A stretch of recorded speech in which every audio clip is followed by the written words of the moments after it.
Oh yeah, thanks for filling out the questionnaire. What I'm going to try and do now is give you as much information about the area that you're having a problem in.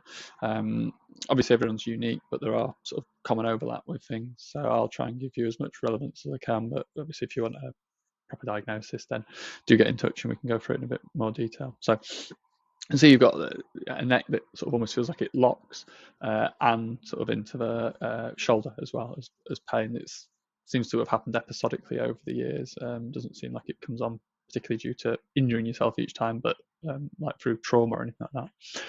Um, what what I'm always looking for is I want to discover the culprit for the problem. So I consider the bit that hurts usually as the victim.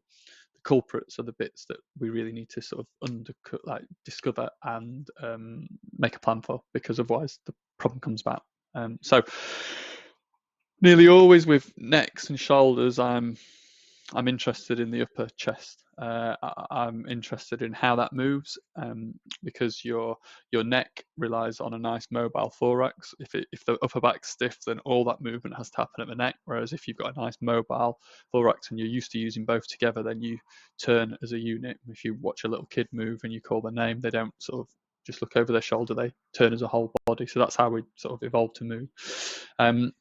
Shoulders, a thing that, yeah, I suppose is not common knowledge is your shoulder's made up of sort of two joints, really. You've got your actual shoulder, which is this bit here, but that only ever goes to 90 degrees. So if I stop my shoulder blade from moving, I can't really get that higher than 90 degrees. You can probably see a little bit. If I go higher, I start to bend sideways. But what should happen if I go right up is the shoulder blade actually pivots up on your back.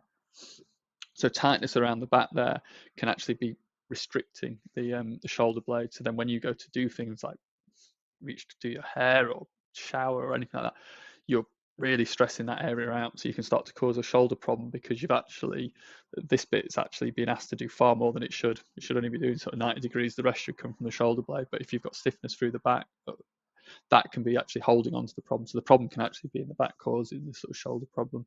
And as I say, so my thoughts with yours are, I'd be really interested in knowing what's happening up here. Common things that can stiffen up the upper back can be either just lack of use, so not do. I mean, we've evolved from primates who are hanging through trees, so yeah, maybe not being as active as sort of once were or something like that. Stress is a good way of causing stiffness up here. We tend to, during times of stress, we'll breathe through our neck and our upper chest more. Sort of shallow breathing means we breathe up here rather than using a nice strong diaphragm muscle. So that would then cause chronically over time tightness through this area, which then would restrict this area, which means then that we're stuck moving our neck or moving our arm and not being able to get that nice sort of dynamic sort of relationship going with the sort of arm, shoulder blade and upper back, and say neck, sort of nice sort of dynamic relationship with the upper back.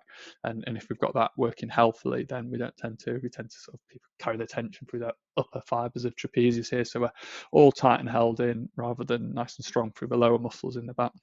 So that would be probably where I'd be interested in looking for the culprit. I'd be looking sort of in the area that they both fit onto. So the shoulder fits onto the thorax, the neck fits onto the thorax. So that's where I'd be really interested in looking and seeing what we can uncover about the sort of the culprits there, whilst also sort of trying to obviously release off the muscles around here. But I want a long-term fix. I don't want just a temporary fix. So that's where I'd be looking.